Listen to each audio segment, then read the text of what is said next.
Hello and welcome. Thank you so much for joining me today. I know that it's hard to stay on Zoom on a beautiful summer day. I am here in Chicago. I wanted to give a little introduction. My name is Kathy Montlag. I'm the CEO of ThinkVirtues and also the founder of ThinkVirtues. There is an untapped power within every single person listening to me here live, and those of you who will be joining us or listening to this in recording. It's called consciousness. Consciousness is the ultimate power behind all existence. We've been researching this phenomenon for the last 24 years and harnessing its potential to help our clients and the students really step into their power, confidence, and really accelerate their growth, potential, and everything else that comes along with it. We'll give you an opportunity to ask questions about this, but today we're going to talk about your emotional intelligence, our emotional intelligence. There is such a thing as being emotionally intelligent. If I can have everybody mute, there we go. So what is emotional intelligence? Emotional intelligence is having the awareness, a keen sense of awareness of our emotions, where they come from, where they originate from, and how to process them healthily. Now, there's many modalities, but we're going to cover what we have found through research and really our own experiences with our clients as to what really works in this space. How can we truly gain a sense of awareness, and how can we understand, and how can we process emotions healthily? So the number one thing is that to realize, where do emotions come from?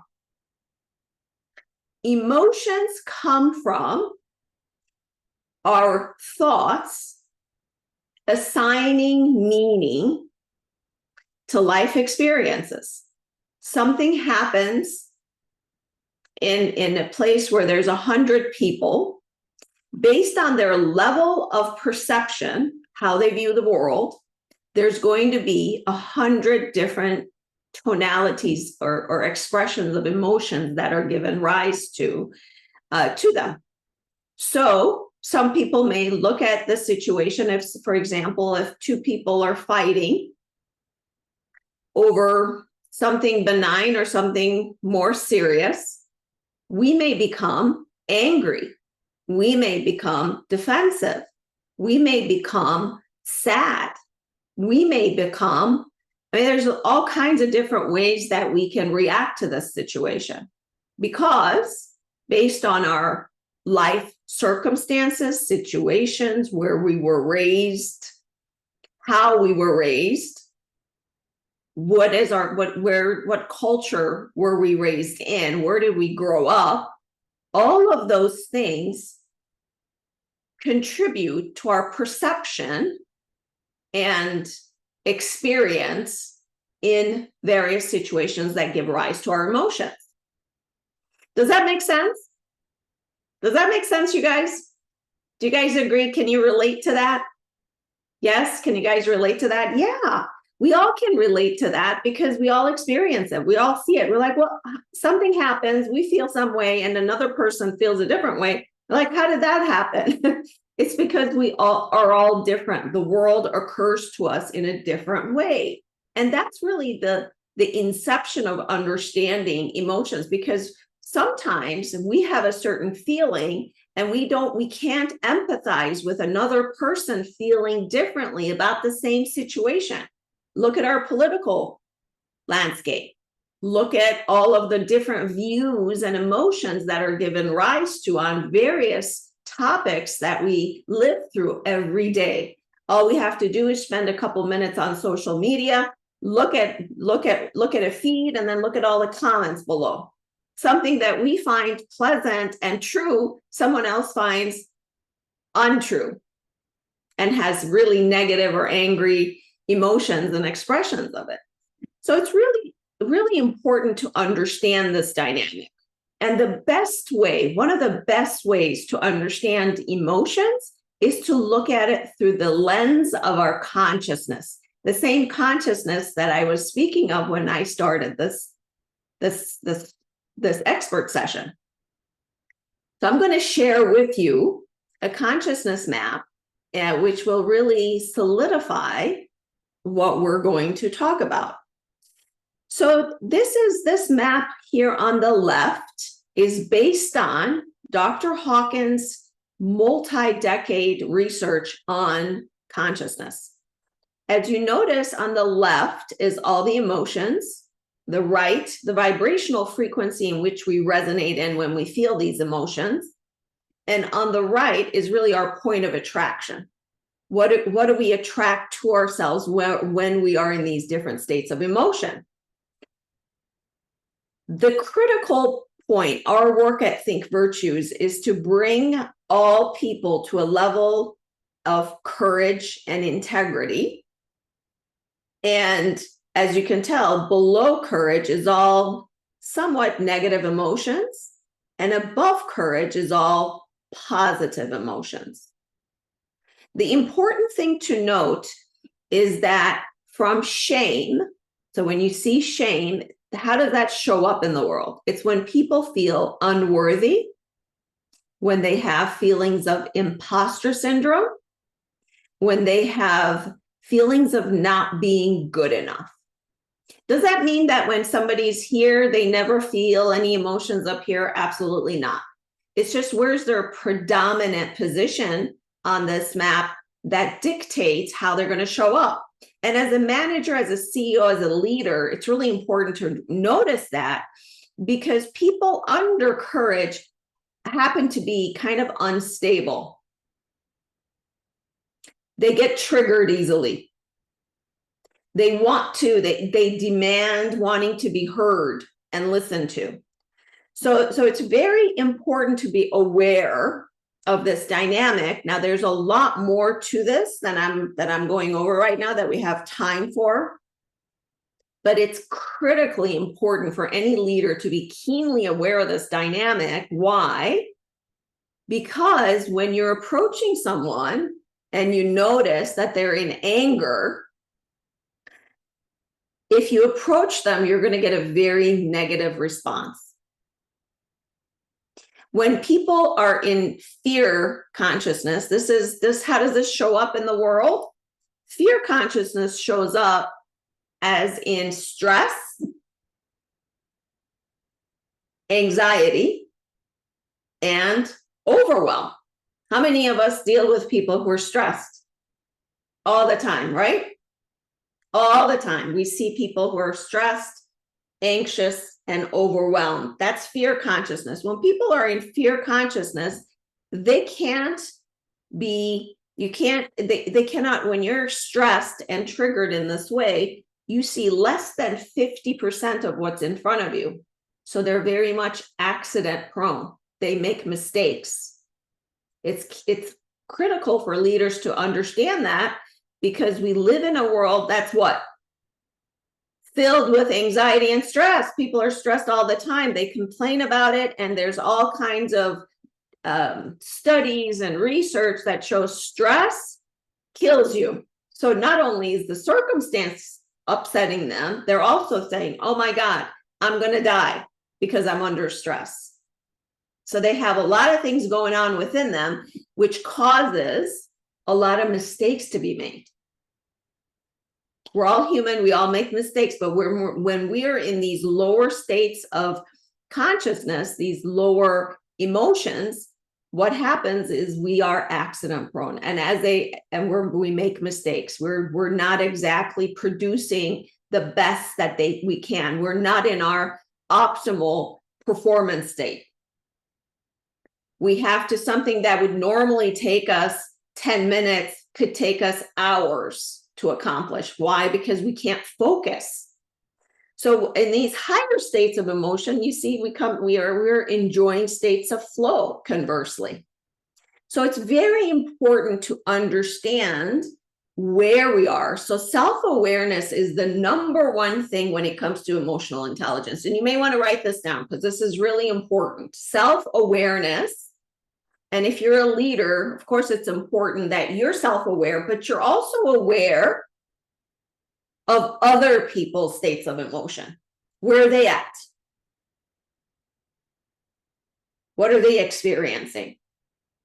How did they show up to work? How did they show up to the boardroom? How did they show up to the negotiation table? And you know, if you're like my clients, you can take advantage of the situation.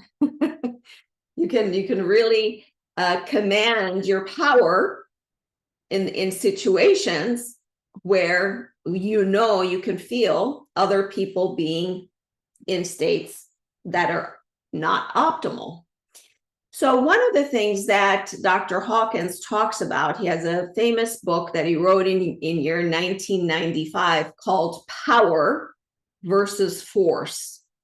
So power is everything over courage. So we are approaching the world from a state of power. And force, which is everything that's under. So what does this mean? This means that you have to work much, much harder when you're down here than when you're up here. Most leaders in the United States are at 160 between anger and pride. And we can all see that. Just about every executive, every CEO I've ever worked with, they're like, yep. Most of the people I work with, most of the people I lead are in anger and in pride.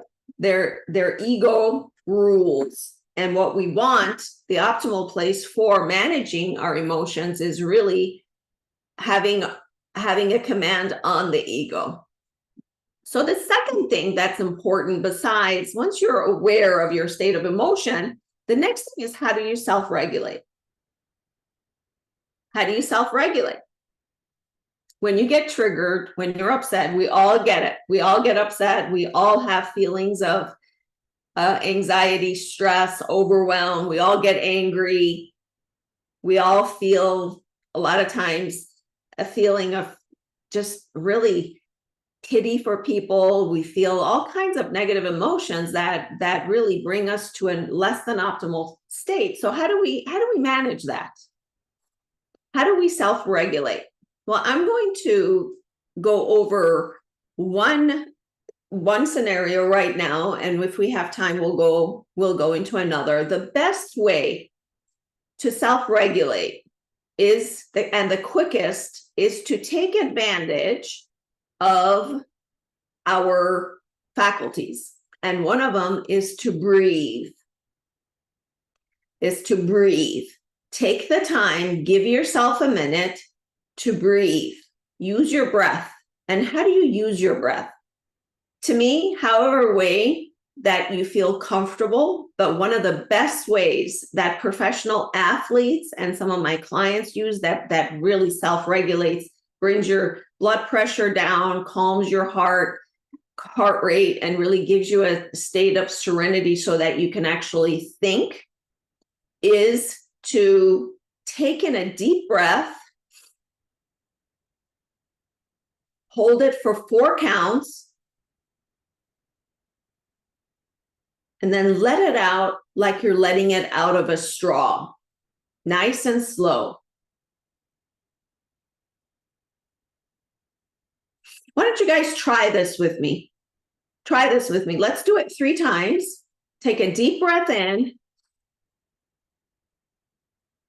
Hold it for 4 counts.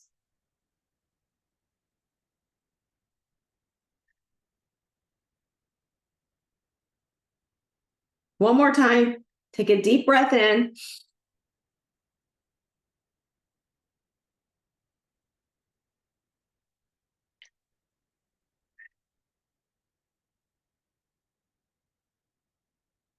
One more time.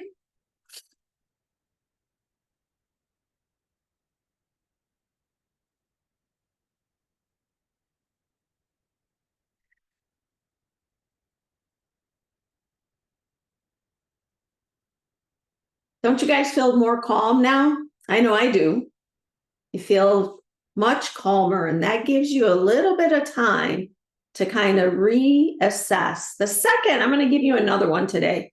The second way is to really, once you've calmed your body down, you went from sympathetic to parasympathetic nervous system, you're recruiting your rest and digest way of being, state of being, then you can take a different look at the situation you're facing by gaining perspective. And how do we gain perspective? We get out of our own perception of looking at things and understanding that there's a broader picture, that there may be a different way of looking at it by reappraising it. Looking at the situation, well, maybe this is the way that it's occurring to me. These guys are fighting because they don't agree politically. Maybe one of them is a jerk, but maybe they each could have a valid point. And after all, we all are entitled to our opinion about things. So instead of me taking a positionality one way or another based on my own biases, based on my own preferences, why don't I give people grace, understanding, and just respect? You're entitled to your opinion and not get triggered by something that you see in front of you and not participate in a negative way. Does that make sense? Does that make sense? Does anybody have any questions on these two different methods we just talked about?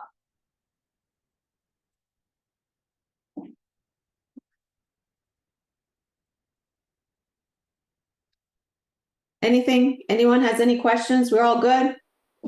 Okay. I'm thinking of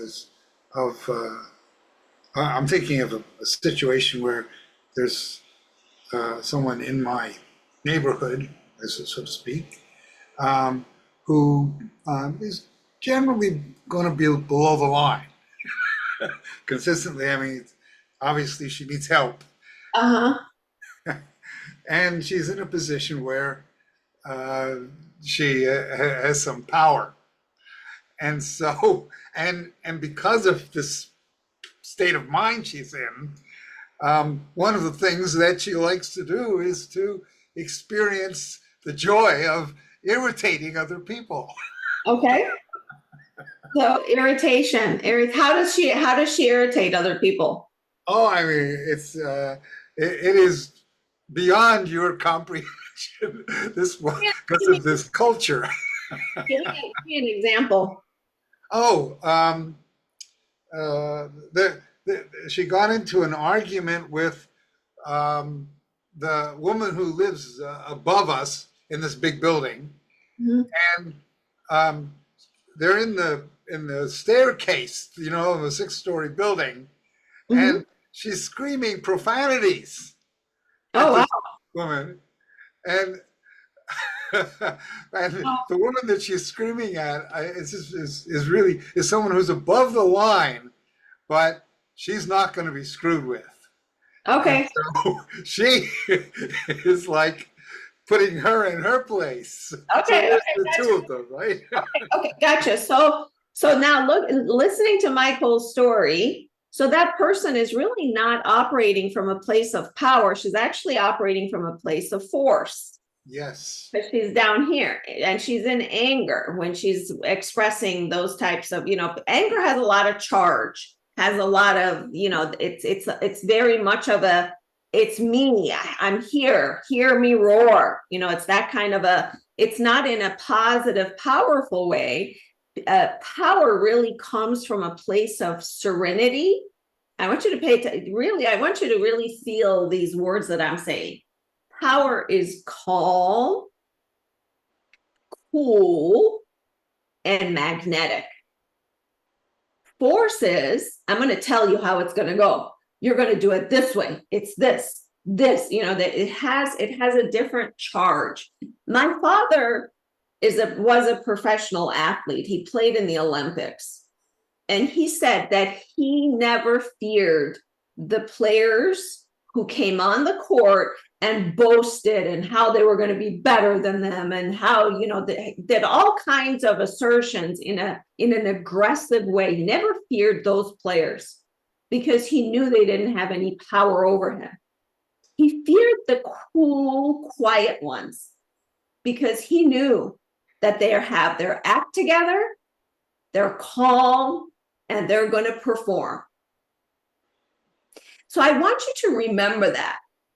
I want you to really remember that when next time you're in an office, in a negotiation, in any situation, you always know that the person who's got a big loudness and aggressiveness about them, they don't have any power for you. They may dominate the conversation. They may say things more than you, or make assertions in an aggressive way, but they don't have any power. They're actually quite weak. So what you want to be really cool, collected, and magnetic in every situation. And it takes skill to get there. Emotional intelligence is a powerful skill to master and to show up in situations so that you can really be not only productive and perform on a high level, but also have dominion over negotiations, dominion over situations, and command respect, command attention by your magnetism, not by saying so. Right? Are you guys with me? Absolutely. Yeah. So it really serves you to master this thing called emotional intelligence, because it absolutely matters to understand, gain a sense of awareness around how you feel, and kind of read the room you're in. Feel the vibe of the room. It becomes helpful when you're speaking. I know we have Shirlevia, who's a speaker, speaks to thousands of people. So when you're in the presence of a group, it's so important to read the room as a speaker, as a leader. Kathy, I can speak like before I start a presentation. Oh, let me change my volume. I think I'm on a low volume because I can hear you just fine. okay. When I speak in a room, how I level set with my audience, I'll ask them. So I can ensure that I'm speaking to my audience. I want to ask how many people, and I'm speaking to healthcare workers, right? How many people in this room work in clinical documentation integrity? How many people are physicians, right? And so I level set so that I can speak to the audience that's in front of me, right? And I'm gonna kind of change, especially when I introduce the concept, I'm gonna change how I speak depending upon the audience. Mm-hmm. So that is a good point. I was even speaking to a colleague recently, and we're working on a program implementation. Mm-hmm. And I was talking to the IT individual and then my colleague, and I was saying there was a breakdown in communication because I think that we were receiving it differently, and the IT individual being emotionally attached, right, to the product, and I think perhaps receiving it as, are you challenging me?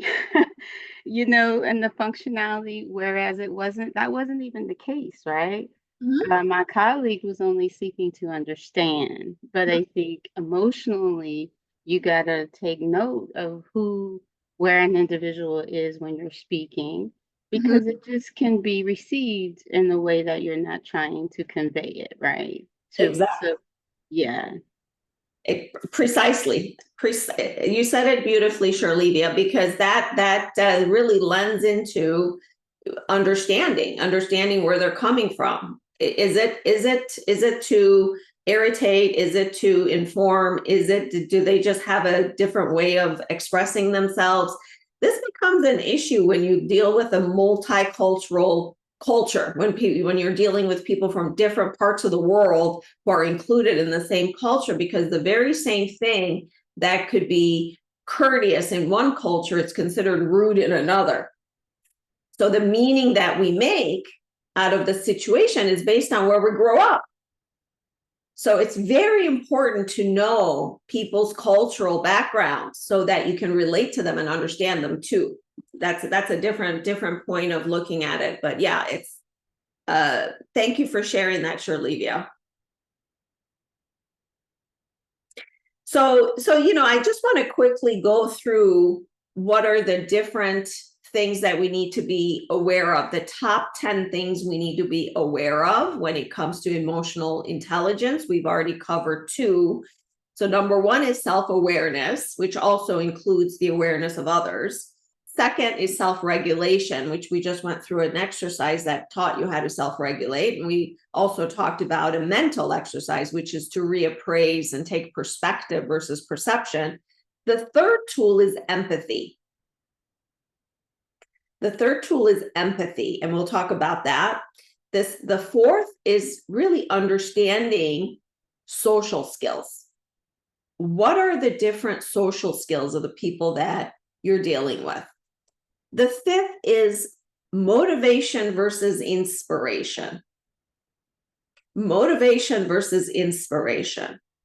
The sixth is conflict resolution. Conflict resolution, which is a lot of leaders find this difficult because they don't like confrontation. And we have ways that we teach in terms of how to successfully handle conflict resolution, how to successfully handle conflict in any situation. The seventh is one of the most important thing when it comes to leadership is communication. How do we communicate? The eighth is stress management. The ninth is adaptability and flexibility. And the 10th is cultural sensitivity. And that one we talked about as well, which has to do with where people came from. So let's talk about the third component of emotional intelligence, empathy. What does empathy mean? Empathy, though we all have empathy in our DNA, we find it very difficult to be empathetic. Why? Because we're really trained to separate ourselves from the person who's suffering for a plethora of reasons. So instead of recruiting empathy, we feel pity. We feel sympathy. And when we are in that position, we're separate from the person who's feeling this intense emotion that we want to lean into and help, perhaps, because we're all loving it by nature and want to help each other. But what ends up happening is when we are in pity and sympathy, we feel separate, and the other person feels it. But one of the things to notice about emotional intelligence is that we all have the ability to sense each other's energy.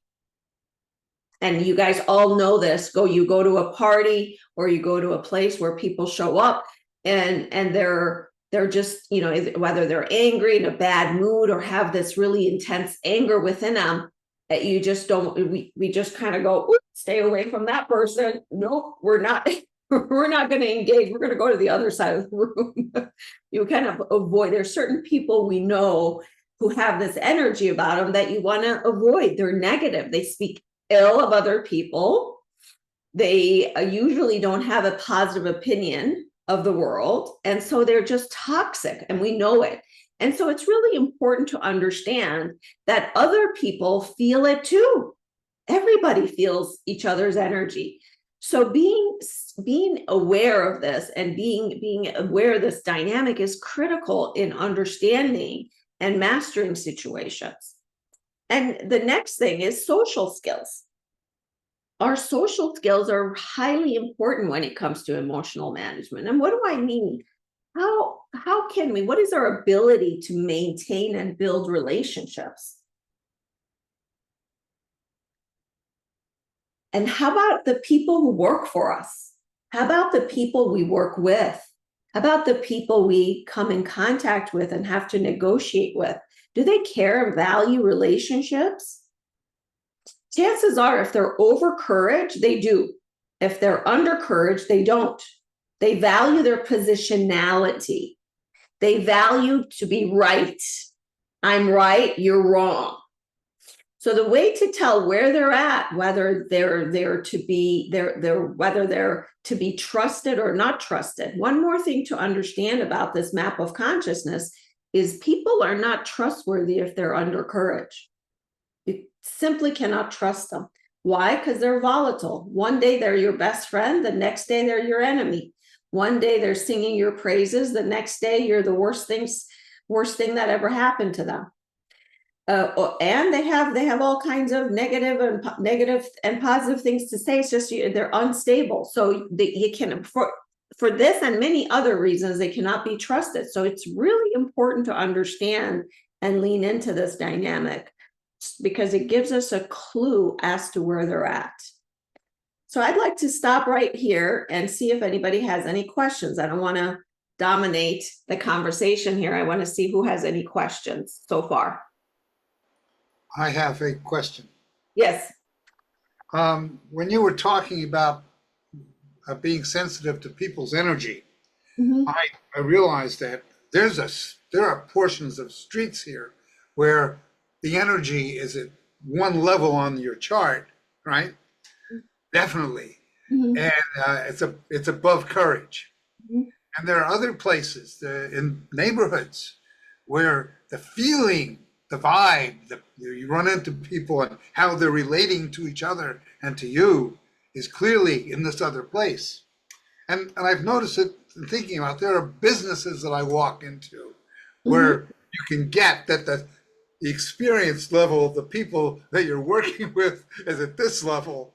And knowing that, I know to do things that can dispel some of it, or at least get people to focus on my needs. Yeah. Rather than whatever stuff they're stuck in. Yeah, exactly. Exactly. So what's your question? So my questions with regard to this this charting that we're doing. If I'm I can immediately walking into my group of coworkers experience, and the first thing would be where the hell the energy level is, and not to mock it up like, oh, you got to replace that, but to clear it up. So how do you clear it up? Is that your question? Yes. You have everybody take a deep breath. Yeah. You want to take a deep breath and give people grace. When you're in a situation where the energy of the room isn't matching your level of where you're at, you want to give everybody grace. Maybe there's something you don't know. Maybe there's something going on that you don't know what it is. Where does it stem from? Not our place to always judge, because it's that judgment, it's that meaning-making process that's giving rise to our emotions to begin with. Well, isn't that the situation with every conversation you enter? Yes, of course. It must be in a place. Yes. Yeah. But we're taught to come in to every conversation with having an opinion. And sometimes it's not important for us to have an opinion. What's important for us is to engage and understand. So instead of jumping into judgment, which lends into criticism, which lends into, separation, if we recruit our understanding and empathy muscles instead, then we're kind of like, oh, okay, I get it. This person may be having a bad day because, and there's a number of different reasons, or maybe these people are feeling these emotions because, so you want to give people grace. You want to give situations grace instead of judging them. Oh, they shouldn't be doing that. One of the things that people get irritated about a lot, I hear this when I do training in groups, is people get irritated when they notice that a person isn't putting back the cart at the grocery store where they collect the cart. This is a point of contention for a lot of people. They immediately judge and say, what a jerk. Why do they leave their cart in the middle of the parking lot where it can hit somebody else's car? And I get it.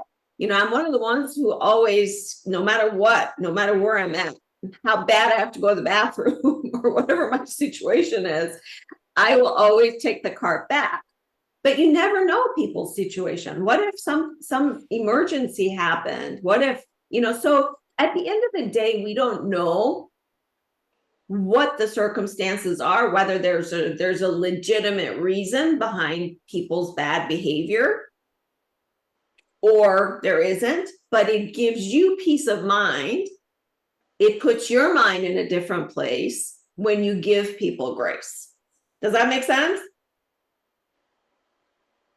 Does that make sense, you guys? Yes? I can't hear Paul. I saw a recent TikTok video where a woman went into a rant about that very thing, saying that she had children in the car and she shouldn't have to put her cart back where they store them in the parking lot because she didn't want to leave her children and she shouldn't be judged. Yeah. I agree with her. The store should provide people to pull the carts in and tell people, don't worry about it. It's not your job. You know? You know, we all have different opinions around it. And Right.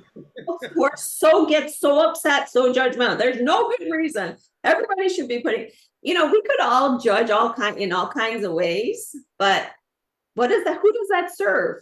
No one but the ego. Ego loves this. Ego loves to be right. Ego loves this kind of drama. You know, the drama is ego's go-to, you know, it's in a place of delight when things are dramatic.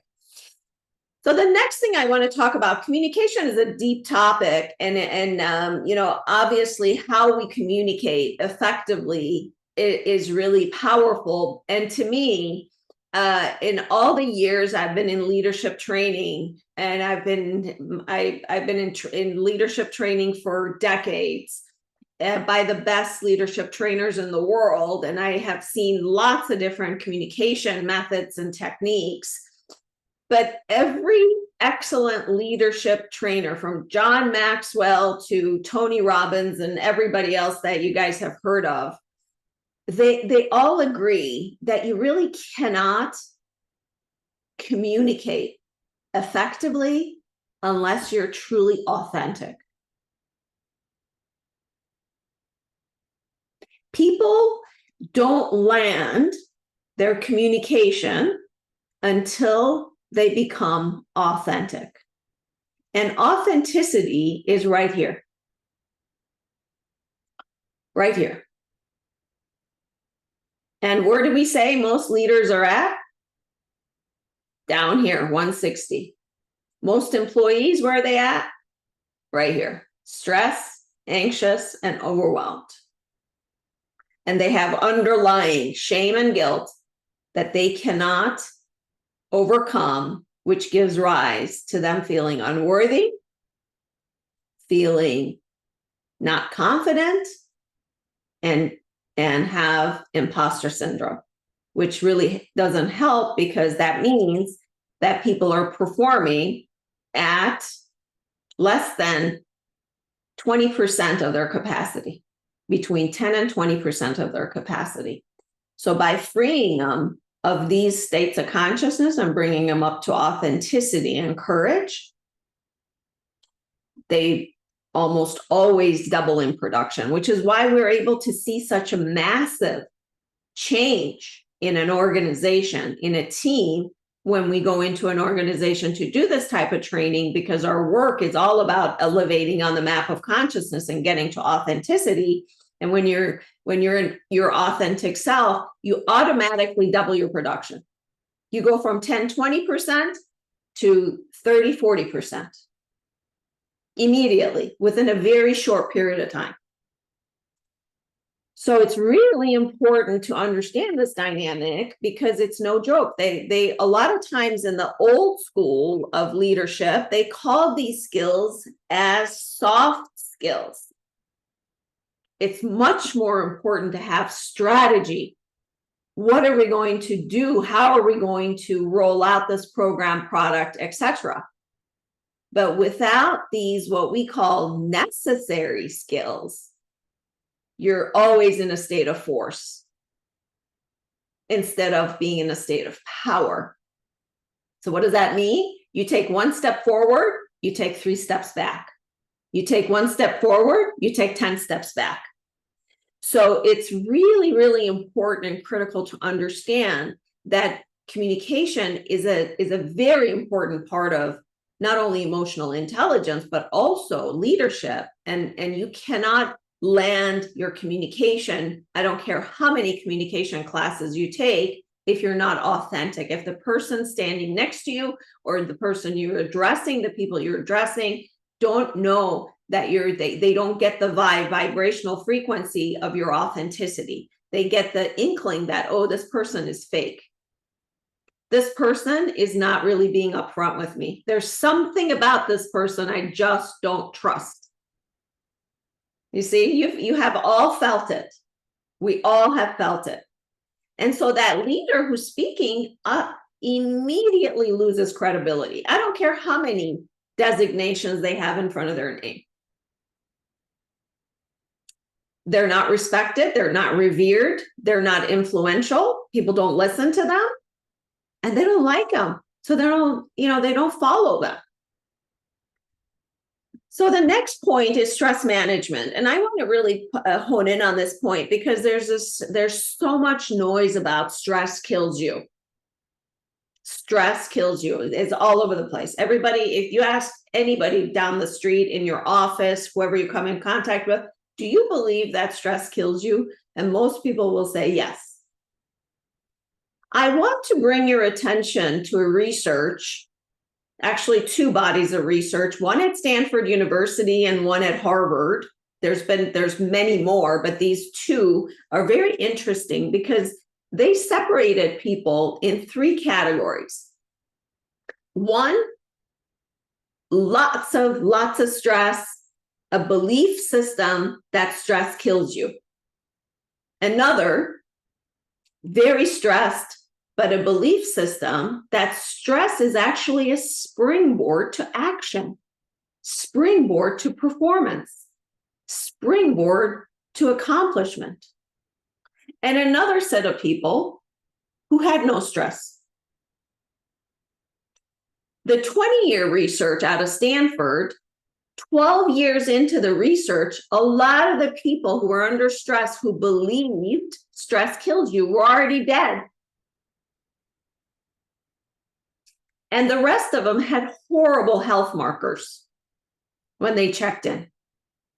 The group in the middle where they had the same amount of stress, but they had a different attitude about it. They had a different viewpoint about it. They had a different perception. They didn't view stress as something that kills you. They viewed stress as something that can be used and recruited to actually do great work. Yeah, my blood is pumping. My heart rate is high. I'm ready to go. Let's go. Let's get it done. That's their attitude. What happened? What happened? Their health markers were better than the people, the group that didn't have any stress at all. Isn't that interesting? So it's not the stress that kills you. It's the belief that stress kills you that kills you. And Harvard study almost exactly matched the same study that Stanford noticed. And this phenomenon was introduced to me in year 2019, right before the pandemic, because one of the PhDs at Stanford University who was part of the study wasn't concluded yet, was there as one of the keynotes. And I just found it extraordinary that they have actually found this to be true. I personally experienced it because I tend to be a positive person. So to me, it takes a lot to bring me down. I'm always ready to go. So to me, I've always kind of, was that way naturally, but I had no idea that this is the reason, because I have a whole different opinion about it. But we can all adopt that opinion because it's a truth. It's been proven by research, by very credible universities that don't mess around when it comes to research. Isn't that exciting? So I want you moving forward to not believe that stress and anxiety will kill you. In fact, they're your body's way of saying there's something urgent I need to take care of. So I'm going to show up to make sure that I address it. Yes, Shirlevia. So, Kathy, I just want to share, like, when you told me that, that was powerful. I was so stressed at work, and I took that stress and changed it into positive, right? I started, seeking new opportunities to learn and grow myself through that stress instead of thinking of it in a negative way. So I just wanted to share that. That was powerful when you told me that. And I definitely look at it in a different way today. When I'm stressed, I'm finding new positive things to engage with. So thank you for that. I really appreciate it. My pleasure. My pleasure. Yeah, it's a life changer. It's an absolute life changer when you realize the power. That's consciousness. Our belief system is directly influences our experience in life. So what is our level of consciousness? Are we a victim or are we a victor? Are we coming to the table with the sense of, oh, I'm this little person and I don't have any power and everything always happens to me? To know I'm a powerful human being with a lot of abilities and I'm going to show up and get it done, no matter what. So your question, Michael, what happened to those who did not have stress? They were just there to really understand their health markers. So they compared them to that, what would they be, so how are their, what's their blood pressure? What's their heart rate? What's all of the different chemicals that they produce? What does that look like? So they were just there for just to compare them to the other two groups. And, it was interesting that the group that had just about the same amount of stress as the first group, except they had a different belief system, their markers, their health markers was better than the ones that didn't experience any stress at all, the control group. Exactly. Make sense? So then the next thing that we want to touch on is adaptability, flexibility. Having flexibility of mind is really important. People who are really stern and really set in their ways typically have a hard time in the world because they always expect things to go a certain way. They typically want to control, and they make life not only miserable for them, but also it's uncomfortable to be around them because nobody wants to be controlled. We all want to live in an environment where everyone has freedom, everyone feels like they're contributing in a positive way. So it's really important to notice that and acquire the skill of flexibility and adaptability. It really helps you when it comes to emotional management. It helps you to manage the culture, and it's really a nice skill to have. It helps in creativity and so many other things. And the last thing is cultural sensitivity, which we've talked throughout this, because I think that that's one of the most important things that leaders miss out on. We miss out on embracing other people's culture, not only where they came from, if they're from a different country, but how do they grow up? What is their religious beliefs? Because a lot of times those types of things need to be considered when you're noticing other people's emotional states. Because again, something that may trigger one person might be benign to another and actually calm another person altogether. So we see this a lot when it comes to LBGT, LBGQ. I forget all the different acronyms that we have to deal with and be cognizant of. because some people are really triggered by it based on their religious beliefs, whereas other people feel that it's important to be accepting and giving everybody the right to express themselves in whatever way. Does that make sense? So I wanted to let you guys know that we have a course called Power of Authenticity that we offer. We offer that. We have different cohorts throughout the year. The next one is in July. July 11th and 12th. It's 2 half-day workshops that really, we go through all of this. This is one component that we cover. Our goal in the Power of Authenticity is to take people in the lower states of consciousness and bring them to courage and above. Just so we understand, consciousness research says that whatever state of consciousness you have, if you don't intentionally work on raising your consciousness, what ends up happening is from birth to death, you only go up 5 points. In the Power of Authenticity, we take people up minimally 100 to 200 points. Of course, with anything else, just like, you can't go to the gym once or twice or 3 times and expect to have a 6-pack. The longer you stay with the material, the better, but you really get a transformation that you will enjoy in all aspects of life. So if anybody interested in learning about that, let me know in the chat, and I can set up a time where we can talk about it, how you can take advantage of it and learn more about that. Let me know if you know of anyone who would benefit from it. Let me know. We're taking enrollments for our July track, which is July 11th and 12th. So just in a couple of weeks. Any questions?